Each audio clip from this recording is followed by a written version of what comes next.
It is approaching mid-May 1862, little more than a year after South Carolina secessionists had fired the opening rounds of the Civil War at Fort Sumter. The end of the conflict seems invitingly within the Union's reach. Confederate fortunes in the Western Theater are rapidly fading after their crushing defeat at the bloody two-day Battle of Shiloh in southwestern Tennessee, during which General Albert Sidney Johnston, considered at the time by Jefferson Davis and many others to be the South's greatest general, was killed in the fighting around the Hornet's Nest. Now, what remains of the Confederate Army of Mississippi, currently led by General P.G.T. Beauregard, is under siege at their supply base in Corinth, Mississippi, by a federal army of 120,000 men under Major Generals Henry W. Halleck and Ulysses S. Grant. If and when Corinth falls, it will mean the loss of the city's strategically vital railway junction, the only railway link between the West and Atlantic seaboard. To make matters worse for the hard-pressed Confederates, disaster has struck their meager forces in the lower seaboard theater. Just weeks after the Battle of Shiloh, a Union Navy fleet under Flag Officer David G. Farragut has blasted through the Mississippi River defenses at Forts Jackson and St. Philip and carved a path straight to New Orleans, Louisiana. The fall of New Orleans, the South's busiest port and most populous city, marks a significant early turning point in the war. The Eastern Theater is faring no better for the Confederate war effort than in the West or Gulf Coast. In spite of a spirited and resourceful defense by the hopelessly outnumbered Confederate Department of Northern Virginia, aided by a Union commander who constantly overestimates the rebels' numbers and consequently has been advancing up the Virginia Peninsula at a snail's pace, a powerful Union force is now making its way up the James River towards the Confederate capital of Richmond. To both sides, the war's end looks to be in sight. In Richmond itself, panic reigns. Runaway soldiers and refugee families pour in from the Virginia Peninsula, doubling the city's pre-war population of 40,000. Some residents set aside small quantities of tobacco to be used as currency in their future dealings with the Union occupation forces, while others flee outright. President Jefferson Davis's wife, Verena, and their 4 children are sent to Raleigh, North Carolina. Preparations are made to ship the Confederate archives to South Carolina, while the Treasury's gold is crated up, ready to be removed at a moment's notice aboard a train kept under steam for just that purpose. When Major General George B. McClellan commenced his Peninsula Offensive in March 1862, he was supported by a sizable naval contingent that would accompany his army as it advanced up the James River. On March 8th, however, a serious threat emerged in the form of the Confederate ship CSS Virginia, an armored casemate ram converted from the salvaged burned-out hull of the Union steam sloop USS Merrimack. The ensuing Battle of Hampton Roads ended the next day, March 9th, in a stalemate following a historic naval duel between the Confederate ironclad and her newly arrived Union counterpart, the USS Monitor. During the next 2 months, whenever the Virginia ventures into Hampton Roads, the Union naval commander there, Commodore Lewis M. Goldsborough, prudently withdraws his fleet to within range of Fort Monroe's guns. As for the Monitor, President Abraham Lincoln gives specific orders not to risk her in another confrontation with the Virginia until more ironclads could be built. Consequently, when the Confederate ram enters Hampton Roads on April 11th and captures 3 Union transports, the Union ironclad does not steam out to engage her. But when the Monitor and 5 other Union vessels bombard Sewell's Point on May 8th, the Virginia does come out to confront them, only to see the Union vessels retire beyond cannon range. An uneasy standoff ensues. While the Virginia's officers are planning a desperate all-out strike against the Union fleet, Lincoln arrives at Fort Monroe and directs Major General John E. Wool, commander of the Department of Virginia, to land a force on the other side of Hampton Roads, at Willoughby's Point. Soon, Union troops are ashore and marching towards Norfolk, prompting the Confederate garrison commander, Major General Benjamin Huger, to set fire to the Gosport Navy Yard and withdraw his forces. He does so without informing Tatnall, whose first indication of trouble comes on May 9th, when he notices that there is no longer a Confederate flag flying over the battery at Sewell's Point. By the night of May 10th, Virginia is a warship without a port, and Tatnall decides to try to escape up the James to Richmond. Blocking his way, however, is Harrison's Bar, a stretch of river bottom where the water is only 18 feet deep. In order to clear that obstacle, the Virginia's 20-foot draft would have to be reduced. Her crew spends 5 desperate hours throwing coal and ballast overboard, exposing the ironclad's thinly armored lower quarters but reducing her draft by 3 feet. Even when these measures do not seem to be enough, however, because the local river pilots informed Tatnall that the heavy winds are sweeping so much water off the bar that the laden Virginia would still not be able to clear it, Tatnall distrusts the pilot's claims, but he is also unwilling to risk the lives of his crew in the event that the Virginia does run aground, leaving her immobilized and vulnerable to Union gunfire. Late that night, Tatnall intentionally runs the Virginia aground beside Craney Island, near the mouth of the Elizabeth River, then orders her abandoned and set afire. At 4:58 a.m., the flames reach the Virginia's 16-ton powder magazine, and the pride of the Confederate Navy explodes into fragments in a bright flash that could be seen from as far away as Fort Monroe. The situation now looks completely hopeless for the Confederate cause. Outnumbered by McClellan's 118,000-man Army of the Potomac, General Joseph E. Johnston's 56,000 Confederate troops at the Department of Northern Virginia are already slowly retreating up the peninsula. With the CSS Virginia gone, nothing stands in the way of the Union Navy either. On May 7, 1862, 2 days after the Battle of Williamsburg, Union forces from Brigadier General William B. Franklin's newly arrived 1st Division of 1st Corps attempt to cut off the Confederates' line of retreat by landing troops up the York River near West Point. The ensuing Battle of Ethlam's Landing, really little more than a heavy skirmish, ends inconclusively. However, with Union forces now on the upper portion of the peninsula, the Army of the Potomac is steadily inching ever closer towards the outskirts of the Confederate capital. On May 13th, a pessimistic President Jefferson Davis writes to his wife, "The hasty evacuation of the defenses below and the destruction of the Virginia hastens the coming of the enemy's gunboats. I do not know what to expect when so many failures are to be remembered, yet will try to make a successful resistance."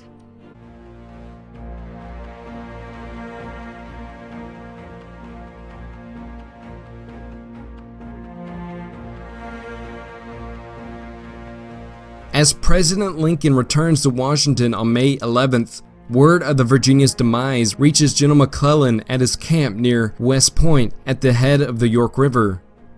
Seeing an opportunity to intimidate Richmond into surrender without having to fight his way through the Confederate army, McClellan urges Goldsboro to dispatch a flotilla of Federal warships from the Union Navy's North Atlantic blockading squadron, including the Monitor, up the James towards the rebel capital some 70 miles away. McClellan's cautious orders are for Goldsboro's men to reduce all the works of the enemy as they go along, spike all their guns, blow up all their magazines, and only then move on Richmond and shell the city into surrender. Because Goldsboro dutifully adheres to these orders, minor strongpoints that might have been bypassed are dealt with in turn, and generally given more attention than is really necessary. Each delay in the flotilla's progress brings that much more time for Richmond's mixed bag of troops and tars to shore up her defenses. On the morning of May 14th, a Confederate soldier stationed at Battery Park, an outpost at the mouth of the Pagan River guarding Smithfield, spots 3 Union vessels steaming up the James. In the van is the USS Galena, one of the 3 experimental armored vessels laid down for the U.S. Navy in 1861. Designed by Samuel H. Pook for C.H. Bushnell and Company and commissioned on April 21st, Galena is an ironclad corvette with unusual round sides and armored made of interlocking iron bars, 31.5 inches thick at the sides, which make her look, one witness said, like a great fish with iron scales. The Galena has a 2-mast schooner rig, 2 Erickson vibrating lever steam engines, and 2 boilers, generating 800 horsepower and driving a single screw to give her a maximum speed of 8 knots. Armament consists of 2 100-pounder rifles and 4 9-inch Dahlgren rifles. Another unusual vessel in the flotilla is the little gunboat USS Naugatuck. Built by John Stevens in 1844 as a single-screw ship, the 192-ton, 110-foot-long Naugatuck is later given 2 screws, driven by 2 inclined engines, one with 1 boiler. Originally serving in the U.S. Revenue Cutter Service, the forerunner of the U.S. Coast Guard under the name E.A. Stevens, Naugatuck subsequently was loaned to the Navy and armed with a single 100-pounder rifle, 2 1-pounder rifles, and a 12-pounder howitzer. Her main protection is her ability to partially submerge by flooding compartments to increase her draft from 7 feet 8 inches to 9 feet 10 inches. Rounding out the force are the Monitor and 2 wooden vessels, the screw gunboat Aroostook and the side-wheel gunboat Port Royal. Commander John Rodgers leads the small but potent flotilla. Born in Maryland in 1812, Rodgers had entered the Navy as a midshipman in 1828 and subsequently saw service in the Seminole War and in the Pacific Ocean, serving as a skipper of the gunboat Flag. When the war broke out in April 1861, Rodgers became the first commander of the naval forces on the Western Rivers on May 16th, but left 3 months later after clashing with the commanding general of the Western Department, Major General John C. Fremont. Rodgers returned east in time to participate in the attack on Port Royal, South Carolina, on November 7, 1861. He served as an aide to Captain Samuel F. DuPont, commander of the South Atlantic Blockading Squadron, before hosting his pennant aboard the USS Galena in early 1862. Commander Rodgers is anxious to duplicate what Flag Officer David G. Farragut had done in New Orleans in April 1862. Run straight upriver, brushing aside any enemy fort that stands in his way. But Commodore Goldsborough's orders compel him to pay more attention to the minor strong points he encounters. The first is Fort Boykin, whose position at the lower end of Burroughs Bay had been selected by Colonel Andrew Talcott at the behest of President Davis's military advisor, General Robert E. Lee. Armed with 8 3-pounders, 3 42-pounders, and 2 8-inch guns, the fort is defended by a small garrison of Virginia militia, who rush to their positions and start firing away when the Galena comes within sight. The 2 wooden gunboats drop back and let Galena deal with the enemy batteries, which are quickly silenced. Fort Ougy, located 4 miles farther up the river, received similar treatment.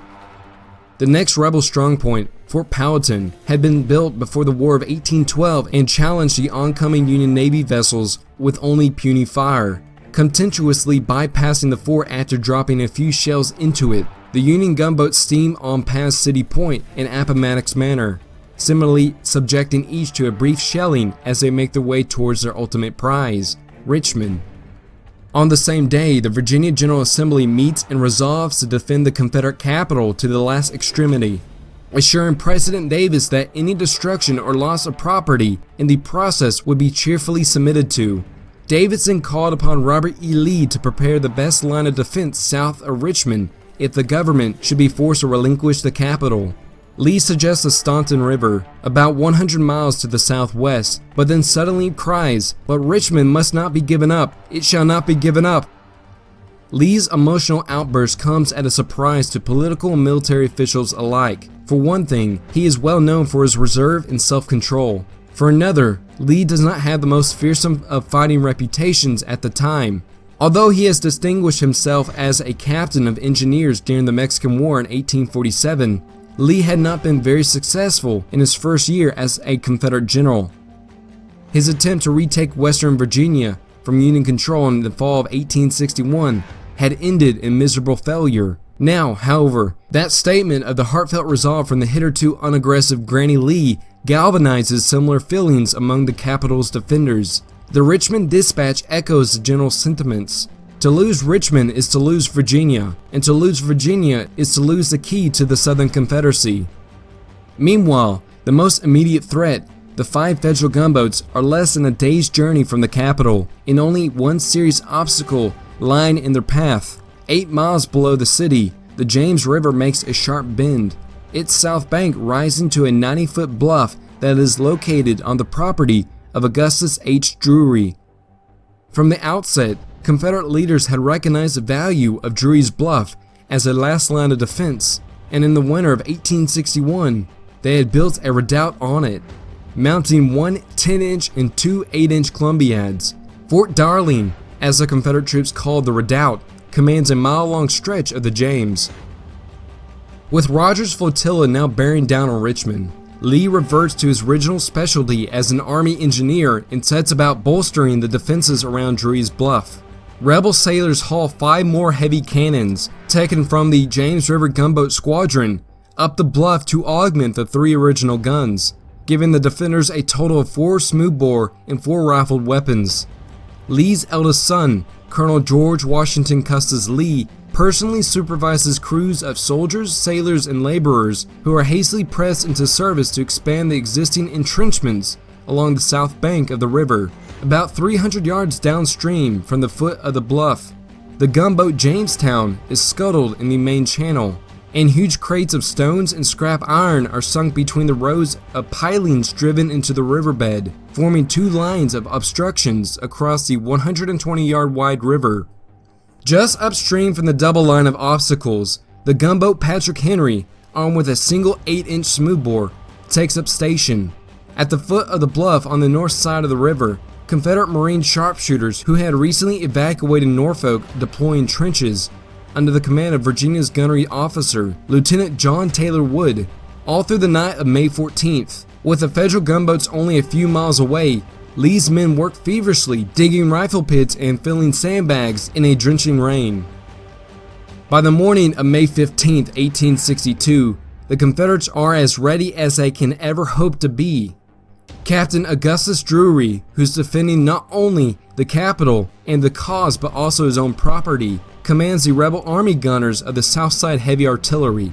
Since most of the defenders are Navy men, however, overall command on Drury's Bluff is held by Commander Ebenezer Farran. Also present in command of a battery is Lieutenant Casby Ap Roger Jones, Tatnall's former executive officer aboard the Virginia at Hampton Roads 2 months earlier. Commander Rodgers learns about the Confederate efforts to close the bend at Drury's Bluff late on May 14th, and waits until the next morning to try to force the defenses. Now, out of the morning mist, the USS Galena emerges to inspect the enemy obstructions. At 7:35 a.m., she reaches a point 400 yards from the barriers when Commander Farran orders his batteries on the bluff to open fire. The Battle of Drury's Bluff, or Battle of Fort Darling, has begun.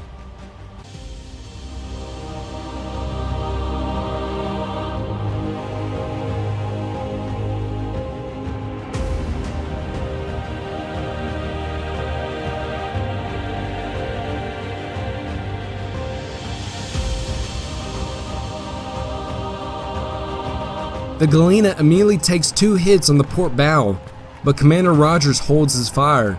He recognizes that this will be the first real test for his thinly armored flagship, and he later puts it, "I am resolved to give the matter a fair trial." He calmly moves the Galena forward and maneuvers her in the narrow channel so that she can bring a full broadside to bear upon the bluff. Then the Galena and her 2 consorts commence firing. The roar of guns, Union and Confederate, shakes the windows in an apprehensive Richmond. On the bluff, Confederate gunners are hard-pressed as fragments from 100-pound shells lobbed by the Galena shower down on their emplacements. Their 10-inch Columbiad, accidentally loaded with a double charge of powder, recoils off its platform. Nearby, a rain-soaked log casement collapses on its gun. Other guns have to cease firing temporarily so their limited supplies of ammunition can be rationed. For all their problems, the Confederate gunners hold one distinct advantage. They are able to pour plunging fire down on the Galena, repeatedly penetrating the ironclad's thin deck armor, whereas the Yankee gunners find their shells, more often than not, crashing harmlessly into the sides of the bluff below the redoubt. The Monitor, attempting to relieve the Galena, moves forward at about 9 a.m., but at close range she is unable to elevate her guns sufficiently to reach the top of the bluff, and soon she has to retire downstream. The Confederates fire only 3 shots at the seemingly invulnerable Monitor before giving up and concentrating on the Galena. Naugatuck also attempts to move forward and relieve Galena, but fares no better than the Monitor at reaching Fort Darling with her gunfire. Upon firing a 16th round, her single 100-pounder Parrott gun burst, hurling part of its breech into the river and effectively putting her out of the fight. Meanwhile, the wooden gunboats Aroostook and Port Royal remain at anchor half a mile downstream. Their crews do not dare to venture closer, and in any case they are preoccupied with a lively crossfire from Confederate Marine sharpshooters entrenched on both riverbanks, one of whose bullets end up wounding the Port Royal's captain. A few shells come their way, but most of the Confederate gunners' wrath is still concentrated on the Galena. Galena is also under a heavy hail of musket fire, mostly from Fort Darling. Unmindful of the shot and shell that pelts the embattled ironclad, one member of the Galena's U.S. Marine contingent, Corporal John F. Mackey from New York City, is frequently seen poking his head out of the gun ports to return fire. His intended targets include counterparts from the Confederate Marine Corps. His actions are later described in an official citation. As enemy shellfire raked the deck of his ship, Corporal Mackey fearlessly maintained his musket fire against the rifle pits along the shore, and when ordered to fill vacancies at guns caused by men wounded and killed in action, manned the weapon with skill and courage. With the reading of that citation, Corporal John F. Mackey has just become the first service member of the U.S. Marine Corps to be awarded the Congressional Medal of Honor.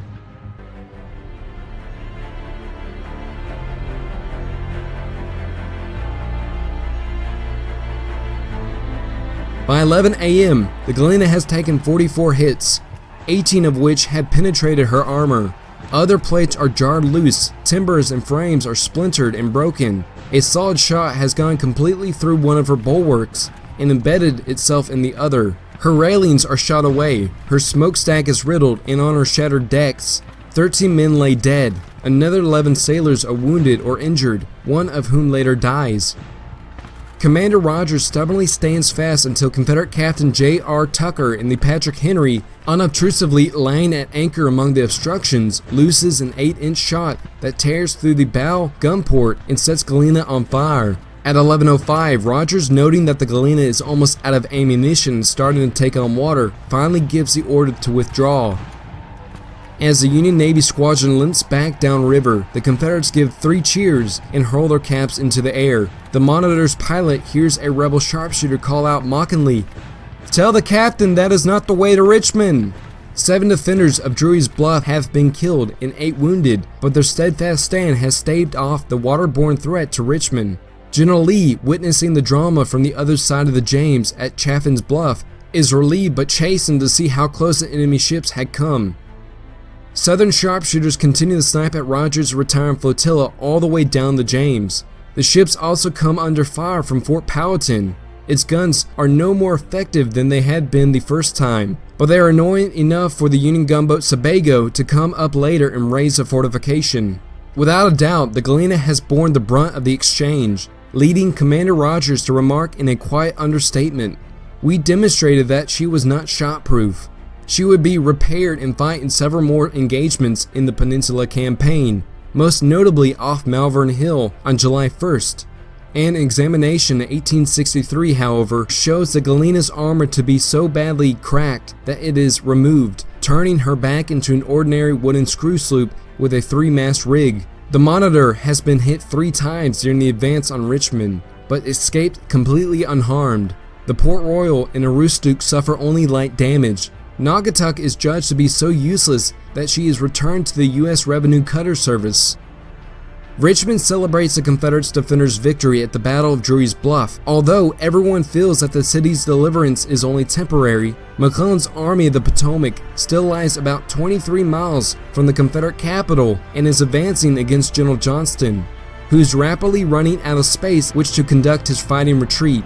Everyone in the city knows that it's only a matter of time before either a siege or a major pitched battle takes place in front of the capital.